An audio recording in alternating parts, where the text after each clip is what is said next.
یا قرضہ تو نہیں ہے لیکن ابھی بیسک خرچے گھر کے نکلنے ہیں, گیس, بجلی کا بل, راشن, یہ خرچے کیا ہوتے ہیں؟ یہ بیسک خرچے ہوتے ہیں نا. تو یہ خرچے آپ نے کیا کرنے ہیں؟ نکالنے ہیں.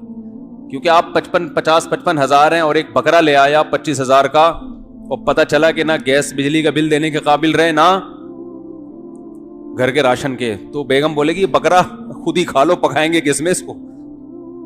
تو یہ بھی استطاعت نہیں ہے, اس کی علامت ہے کہ اس میں استطاعت نہیں ہے. تو یہ بیسک خرچے نکال کے بھی اگر 52.5 تولہ چاندی کے برابر رقم بچتی ہے تو پھر آپ بآسانی قربانی کر سکتے ہیں.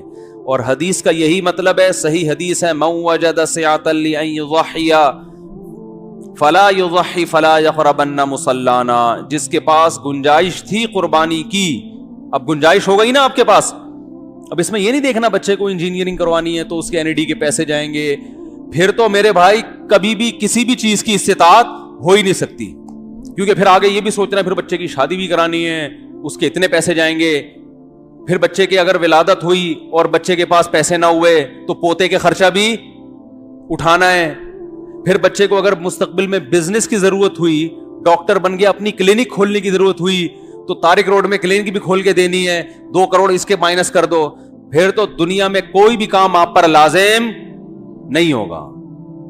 اس لیے بس کھانا پینا لباس یہ ہے, باقی سب گریبیاں ہیں, باقی سب کیا ہیں؟ گریبیاں. تو اب کیا ہے کہ آپ نے یہ سارے خرچے نکالے, دیکھا بھائی ابھی بھی پیسے بچ رہے ہیں, تو نبی نے فرمایا جس کے پاس سعاتن بھی ہے سعاتن بھی ہے, سعاتن زیادہ بہتر ہے یا سعاتن یہ اس وقت ذہن میں نہیں ہے, تو جس کے پاس گنجائش تھی قربانی کی اور اس نے قربانی نہیں کی, وہ ہماری عیدگاہ کے قریب بھی مت پھٹکے. اور قربانی کے لازم ہونے کی ایک اور دلیل یہ بھی ہے کہ آپ صلی اللہ علیہ وسلم نے فرمایا جس نے عید کی نماز سے پہلے قربانی کی وہ گوشت ہے, وہ قربانی نہیں ہے, اسے چاہیے کہ وہ نماز کے بعد دوبارہ کرے. اگر یہ محض ایک مستحب عمل ہوتا تو آپ دوبارہ کرنے کا حکم دیتے؟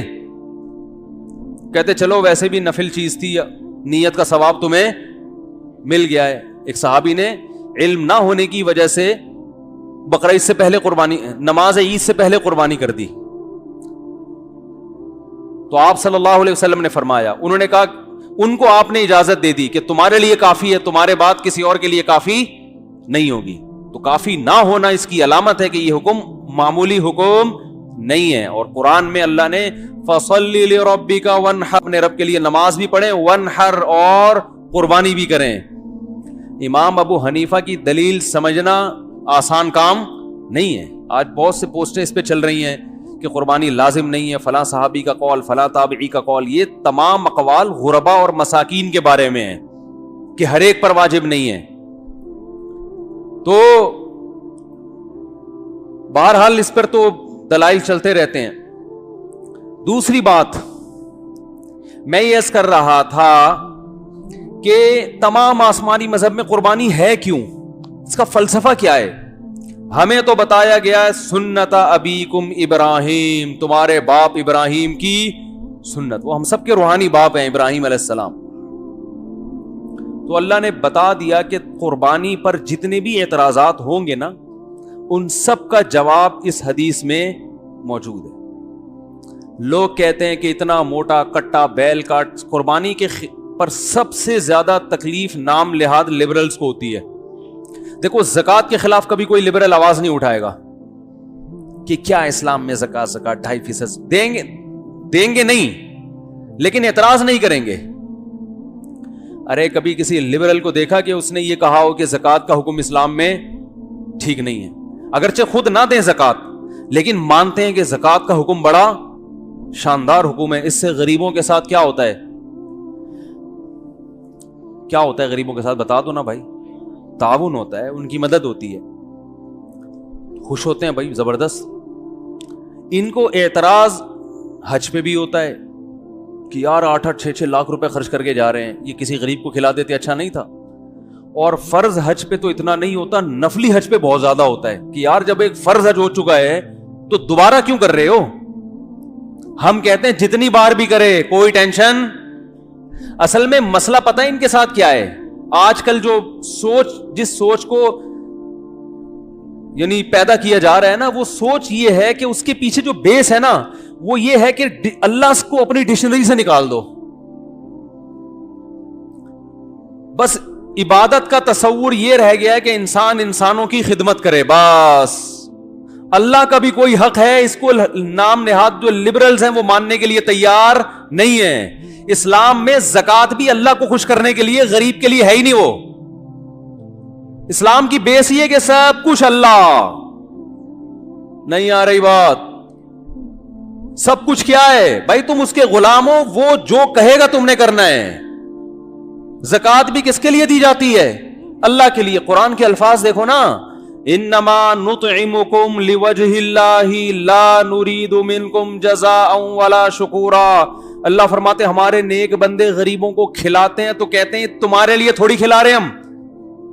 کیا انداز ہے بھائی، ہم تمہیں خوش کرنے کے لیے کھلا ہی نہیں رہے. میرے اسٹائل میں اس بات کو کہوں گا نا، غریب کو کھلاتے ہوئے میں کہوں گا ایسی کی تیسی. صحیح ہے، میں تیرے لیے کھلا ہی نہیں رہا. تو خام خواہ میں میرے فری ہونے کی کوشش کر رہا ہے کہ مفتی صاحب اتنے نیک بن گئے، مجھ سے محبت کر کے مجھے کھلا رہے ہیں. تو میں اسے کیا کہوں گا؟ او بھائی تو زیادہ فری ہونے کی کوشش، تو میرا کیا لگتا ہے؟ نہ تو میرا چاچو ہے، نہ تو میرا ماموں ہے بھائی، نہ کوئی سسرالی رشتہ ہے، کوئی رشتہ نہیں ہے. میں تجھے کیوں کھلاؤں؟ ہمارے پاس وہ ٹائم نہیں ہے بھائی ملاقات کا لوگوں سے، ہم تجھے کھڑے ہو کے کھانا کھلائیں. تو یہ میں قرآن کی آیت کا ترجمہ اپنے اسٹائل میں کر رہا ہوں. کہیں آیت میں جا کے دیکھ نہ لینا یہ کہاں لکھا ہوا ہے، ابے تبے کہاں لکھا ہوا ہے. نہیں آ رہی بات؟ بزبان حال ہم یہی کہہ رہے ہوتے ہیں بھائی ہم تمہارے لیے نہیں کھلا رہے. انما نطعمکم لوجہ اللہ، ہم تمہیں کھلا رہے ہیں کس کے لیے؟ اللہ. تو ہم حقیقت میں اللہ کو کھلا رہے ہیں. حدیث میں آتا ہے قیامت میں اللہ کہے گا میں بھوکا تھا مجھے تم نے کھلایا نہیں، میں پیاسا تھا مجھے تم نے پلایا نہیں. تو لوگ کہیں گے اللہ تجھے کون کھلا سکتا ہے، تو خود رزاق ہے. تو اللہ کہیں گے میری مخلوق بھوکی تھی، تم نے میرا خیال نہیں رکھا، تو اس کا خیال رکھنا میرا خیال رکھنا ہی ہے. تو ہم تو تمہیں تھوڑی، ہم تو اس حدیث کے مطابق کس کو کھلا رہے ہیں؟ اللہ کو. تم ہمارا کیا کر لو گے بھائی؟ تمہیں کھانے کو روٹی نہیں ہے تم ہمارے کام بناؤ گے ہے بھائی؟ دکان پکوڑوں کی اور باتیں تو کروڑوں کی کر لیا کرو یار. دکان پکوڑوں کی اور باتیں کروڑوں کی. تو اس لیے قرآن نے کہا یہ کہتے ہیں بھائی ہم تمہارے لیے لفٹ نہیں کرا رہے، ہم کس کے لیے؟ اللہ کے لیے. کیونکہ آخرت کا ایک دن آنے والا ہے جس پر ہماری کوتاہیوں پہ ہمیں پکڑا جائے گا. تو ابھی سے کھلا رہے ہیں، ٹھیک ہے نا، تاکہ قیامت کے دن اپنے اس عمل کا حوالہ دے کر اللہ سے کہیں اللہ تیری مخلوق محتاج تھی، ہم نے ان کا خیال کیا، آج ہم ٹینشن میں، تو ہمارا خیال کر، ہمیں اس مصیبت سے نکال. تو اسلام میں جو مخلوق کا خیال ہے وہ اصل میں ہے کس کے لیے؟ اسلام میں تو ہے ہی سب کچھ اللہ.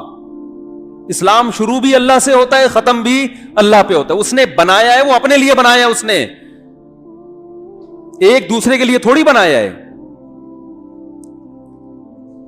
اگر ایک دوسرے کے لیے بنایا ہوتا تو ایک دوسرے سے جدا کیوں کر دیتا ہمیں؟ ارے اولاد اور ماں اور بیٹے کا، بچوں کا رشتہ کتنا قیمتی ہوتا ہے، ہمیشہ رہتا ہے. وہ بھی قبر میں اور یہ بھی قبر میں. باپ بیٹے الگ، میاں بیوی الگ، سب الگ.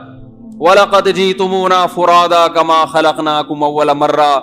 اللہ فرماتے ہیں اکیلے آ گئے جیسے ہم نے اکیلے بنایا تھا تمہیں، ٹھیک ہے نا، ویسے ہی تنہا. تو آپ کیونکہ اللہ کو نہیں مانتے اس لیے آپ کو نہ قربانی سمجھ میں آ رہی ہے نہ حج. جو لبرلزم کی انتہا کو پہنچے ہوئے ان کو تو پہلا والا حج جو فرض ہے وہ بھی سمجھ میں نہیں آتا. جن میں تھوڑا تھوڑا لبرل پنا ہے، سمجھ رہے ہیں نا، ان کو دوسرا حج سمجھ میں نہیں آتا کہ یار اب تو فرض ہو گیا تو اب کیا ضرورت ہے، اب صدقہ کر دو. ہم کہتے ہیں بھائی صدقہ بھی کرو، گنجائش اللہ نے دی ہے تو دوبارہ حج بھی کر لو. اللہ کے گھر کی زیارت معمولی چیز نہیں ہے. دیکھو آپ اپنے والدین کے ہاں پیسے خرچ کر کے جاتے ہو، آپ کے والدین گاؤں میں رہتے ہیں، آپ امریکہ سے آتے ہو، یار میں اپنے ابا کے گھر کی زیارت کروں گا، ٹھیک ٹھاک خرچہ ہوتا ہے کہ نہیں ہوتا؟ ایک دفعہ زیارت کر لی، آپ ابا سے آگے ملے، اب آپ کہہ رہے ہو اگلے سال بیگم سے کہہ رہے ہو میں ابا کے یہاں جاؤں گا ملنے کے لیے، بہت دن ہو گئے ابا کو نہیں دیکھا، ابا کی زیارت نہیں ہوئی ہے. بیگم کہتی ہے جتنا خرچہ, اب لبرل لوگوں کو یہاں یہ دلیلیں سمجھاؤ. کوئی ابا خود لبرل ہوں, لبرل سے مراد وہی نام نہاد لبرلز, ابا خود لبرل ہے اور وہ نہیں مانتے کہ نفلی حج دوبارہ کیا جائے. بیٹا کہہ رہا ہے ابا میں آپ کی زیارت کے لیے امریکہ سے آنا چاہتا ہوں, تو یہ اس سے کہے کہ بیٹا جتنے پیسے آنے جانے میں لگیں گے کسی غریب کو کھلا دینا. یہاں یہ دلیل دے گا, بولے گا بیٹا بہت دن ہو گئے آپ کا تو ٹھیک ٹھکانے کا پتہ ہی نہیں ہے یار, باپ کے ساتھ ایسا سلوک کیا جاتا ہے. تو یاد رکھو جیسے والدین خوش ہوتے ہیں کہ ہمارے بچے ہمارے گھر آیا کریں جہاں ہم نے ان کو پالا پوسا ہے, تو اللہ میاں بھی چاہتے ہیں کہ میری مخلوق میرے گھر کی زیارت, بولتے کیوں نہیں بھائی, اور روکڑا خرچ کر کے آئے. فری پھوکٹ کی زیارت اللہ کو پسند, بولو بھائی نہیں ہے, کچھ پیسے خرچ کر کے آؤ. تو جو بار بار زیارت کرے اور اچھی بات ہے بھائی, تو غریبوں کو بھی کھلاؤ, حج بھی کرو, عمرے بھی کرو, سارے شعبے زندہ کرنے ہیں. کسی ایک شعبے کی وجہ سے کسی دوسرے شعبے کا نقصان نہیں کرنا, اور یہ سب اللہ کے لیے ہو رہا ہے. تو قربانی بھی ایسے ہی ہے. لوگ کہتے ہیں اتنا کٹا ذبح کرنے کے بجائے بہتر ہے کسی غریب کو کھلا دیتے. بالکل بہتر نہیں ہے, کیونکہ قربانی کے 3 دنوں میں نبی صلی اللہ علیہ وسلم نے فرمایا کہ اللہ کو جانور کا خون بہانے سے زیادہ کوئی عمل محبوب نہیں ہے. سمجھتے ہو کہ نہیں سمجھتے؟ اللہ کہتے ہیں میرے لیے کر رہے تھے نا, تو اب یہ کام کرو. اب آپ کہہ رہے ہو نہیں وہ لاک ڈاؤن کی وجہ سے وہ بے روزگار ہے تو اس کو اتنے پیسے دے دو, اللہ خوش نہیں ہوگا. ہاں وہ غریب خوش ہو جائے گا اور کہے گا کہ بہت زبردست بھائی آپ کا قربانی کا فلسفہ کم از کم مجھے بہت پسند آیا. سمجھ رہے ہیں وہ کیا کہے گا؟ کم از کم مجھے بہت. تو اس کے ساتھ اگر تعاون کرنا ہی ہے تو قربانی کر کے گوشت دے دو اس کو, ایک تیر سے 2 شکار.